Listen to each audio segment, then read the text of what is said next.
Hello, this is John from caveofprogramming.com, and in this tutorial we're going to look at an example of using the observer pattern, and we're going to go on in the next tutorial to implementing everything ourselves, but we're just going to use a kind of pre-made class in this tutorial. Now I've got the code here that's just a copy of the model view controller code that we started putting together. And to turn that into a actual program that actually runs and produces a window, while the previous version ran, it just didn't do anything whatsoever. But to turn it into a program that has a window, we only have to add 3 lines. And I'm not going to go into swing in these tutorials, and I do have a separate tutorial series on that. But the 3 lines are just to set the size, set what happens when you click the button in the corner, across in Windows. And I think it's a red button in the Mac, but I'm not sure, and you have to set it to visible, and then you end up with a window like this. So with 3 lines we've turned our model view controller example code into kind of a program that doesn't actually do anything, but it's a good start.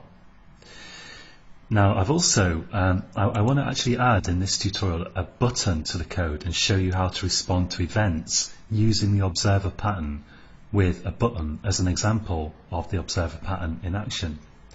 And to actually put a button on in a window in Swing is not completely trivial. And what I've done is I've set the layout manager, which controls where things will be actually positioned within the main window, to this notorious grid bag layout, which again I go through in my Swing tutorial, but I won't dwell on it here. But the idea is you tell the window what layout manager to use, and the layout manager just figures out where to put your controls, and then you fill in a sort of form that says this is where I want my next control to go. I want it at this position, I want it to resize in this way, and so on. And so you fill out this kind of form, and then finally you use a method called add, and you pass the control that you want to add to your window along with the filled out completed form that says where that control should go. And none of that is relevant to the observer pattern, so don't worry about it too much. But I'm going to go here and create a J button to use as an example. So let's give this a private instance variable of the type J button. So J button, let's call it hello button. And it's a good idea to give your objects, your variables and your classes names that reflect what they do. So I'm calling this hello button because it's a button. Let's spell that correctly. And then I need to create, this is just a reference to a button, and I need to create a button object somewhere.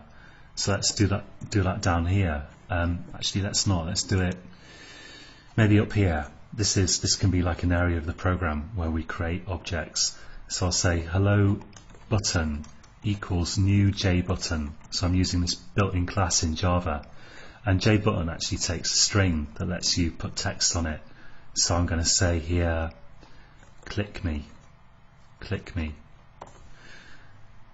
Now I'm going to add that to the main window by just saying add hello button, and then I pass in this form that I've filled out with details of where I want the button to appear. And now if I run this, I've got in the center of the screen this button. Now you see that this window, I can drag it around, so there's stuff happening here. The program is doing something other than simply running this button. And what we want to happen is when we click the button, we want some part of the rest of the program to notice. We want to be able to specify some code that is run when we click that button, and this is what we use the observer pattern for. And to do that, we need to pass the button a object that implements a particular interface. Now I quite like to work backwards here actually, because I find that's a good way to remember this. And whether it's the best way to understand this, I'm not sure, but we'll give this a go and hopefully it'll be good. So we say hello button, we take the hello button, so we're going to start with the button because it's the button is our subject, it's the object in which the thing occurs, the event occurs that we want to respond to. So we're going to start with the button, and we say, in the case of button, in the case of JButton, add action listener. So in the observer pattern, your subject, the object that is the subject in which something happens, is going to have usually a method called set something or other, or add something or other. And add implies that you can have a list of things, and set implies that you can only have one. And when I say things, I mean observers or listeners. So here we can have a list of listeners or observers that are responding to things that happen in this button. So we call add action listener, and notice that add action listener takes a object of type action listener.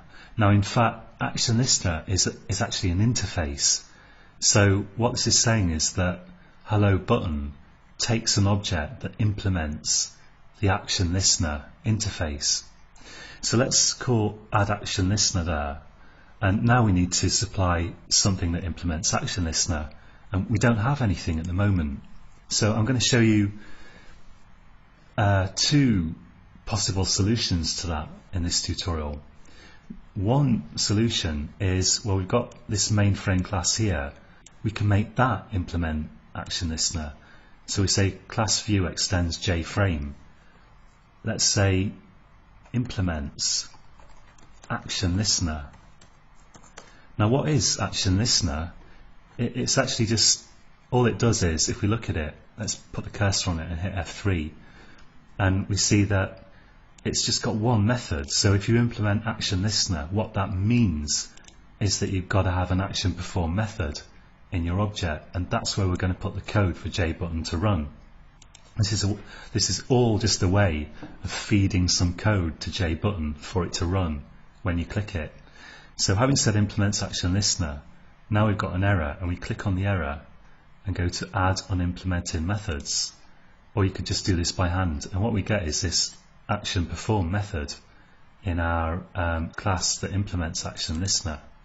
And because we've got that method, we can now pass a reference to the object, the view object that we've got here, because elsewhere in the program we do new view. So there is an object. If we look at application here, we're doing new view, so there's a view object. And how do we get a reference to the view object when we are within the view? We use this.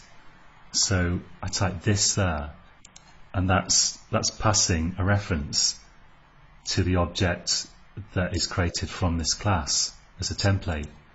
And now action button will, hello button here, JButton, will permit that, and all hello button knows is that the thing we pass in is going to have this method action perform. So hello button can't call any other methods in this JFrame, if there are any. Well, there is at least a constructor, and of course there are other methods in JFrame. It can't call any of those.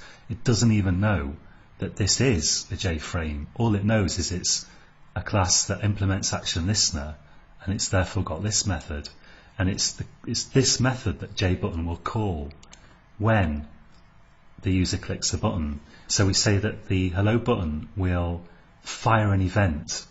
So when you click it, we say that it fires an event, and it then notifies the listener or the listeners, or you could call them observers. And when we say it notifies the listener, what we actually mean is it calls some method that the listener has, specified by the interface that the listener implements. So in here we can put some code that we want to run. Let's just put assist out in here to keep things simple, and I'll say hello there, exclamation mark. And now if we run this and I click the button, then we're going to see hello there, and I can click it again and again. It's not like a one-shot thing. You can keep clicking it, and you could add lots of action listeners if you want to. We've just got one, but you could have lots of them. Now you'll also notice that this action perform method is passed some data by the button, and this is actually an object of type action event. Let's call it E for short. And the objects that are passed to these methods that some kind of listener interface specifies, those objects are usually called events. It's just a kind of custom terminology. There's nothing really special about them. They're just objects, and the purpose of them is to contain data. So as an example here, let's supposing you've got a bunch of buttons and you want to know which ones clicked. So you could have added this view as a listener to lots of buttons by doing this with different buttons. How do you know which one's being clicked in that case? And the answer is, well, one answer is you can use this event because the data that the button passes to this method in the form of this event includes a reference to the button that generated it. So we can say JButton source, let's call it, equals e.get source, and that returns an object, I believe. Let's have a look. Yeah, it returns an object, so we have to cast it to the right type, because although the return type is an object, the actual object that will be returned is actually a JButton.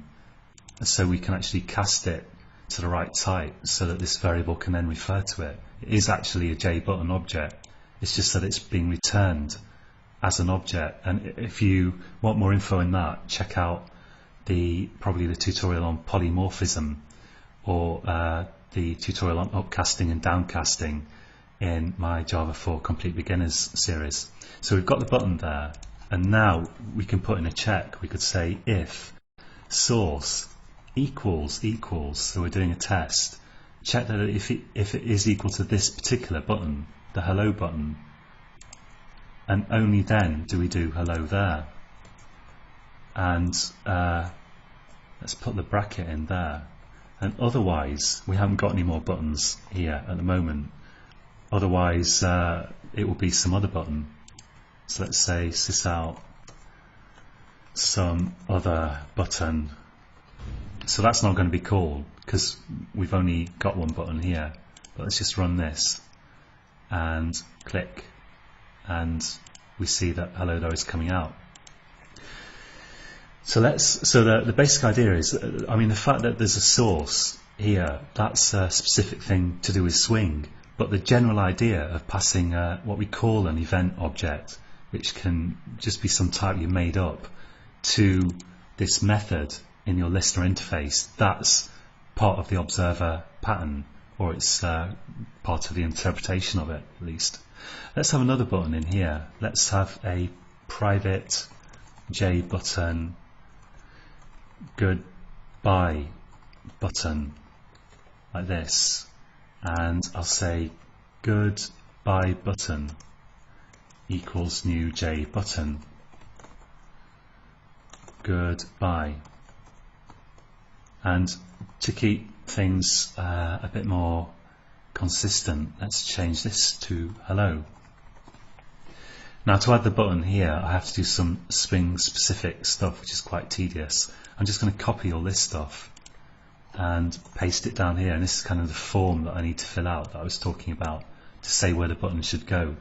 And I'm just going to change, I think that I want, in fact I missed some quite important stuff out here. Let's change this. What I need to do is just say where the button should be located. I actually meant to fill out this stuff, grid X, because this grid bag layout, you don't need to know this. This is not part of the observer pattern in any way, but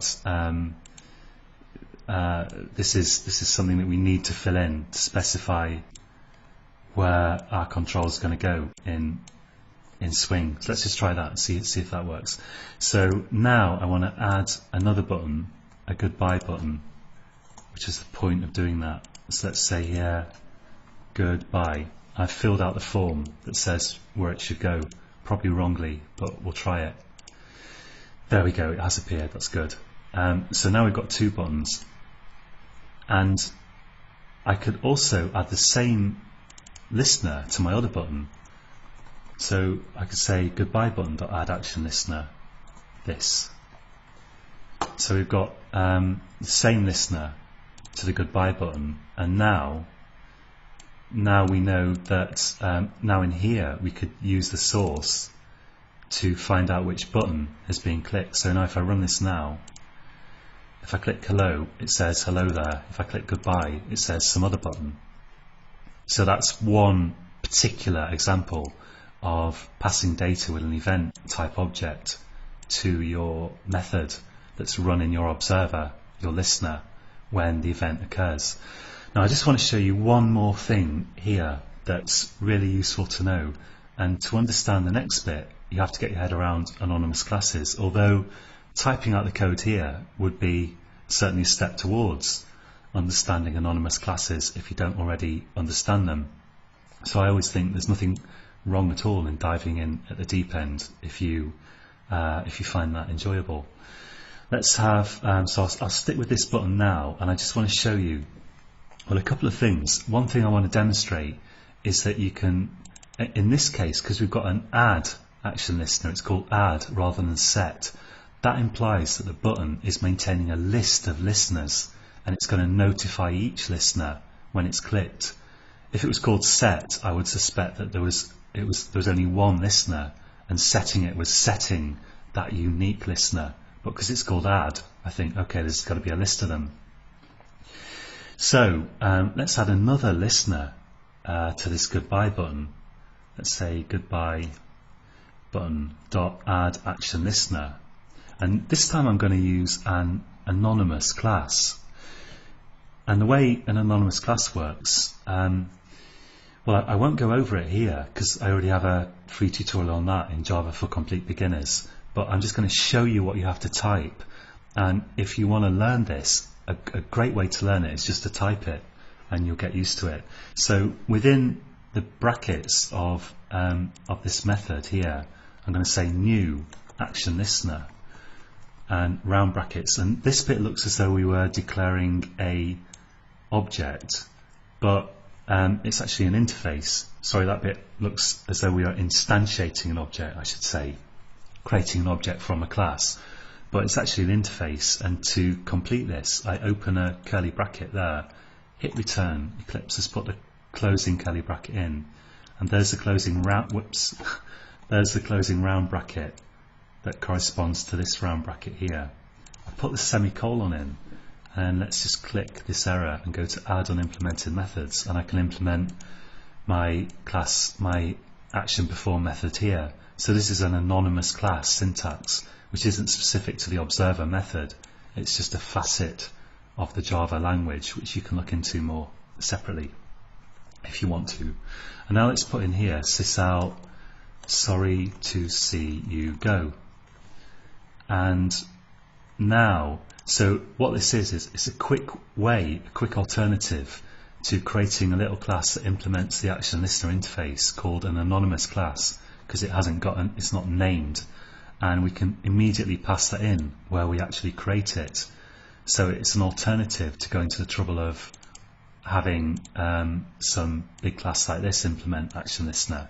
You can have one anonymous class that could be specific for this particular subject, this particular button, and then if we run this now, if I click hello, it's going to say hello there, and if I click goodbye, we see that both observers are notified when the event is fired in the button. So that's it for this tutorial. This code will be on caveofprogramming.com, and in the next tutorial we're going to look at implementing the whole structure of the observer pattern for ourselves rather than just using an existing example of it. So until then, happy coding.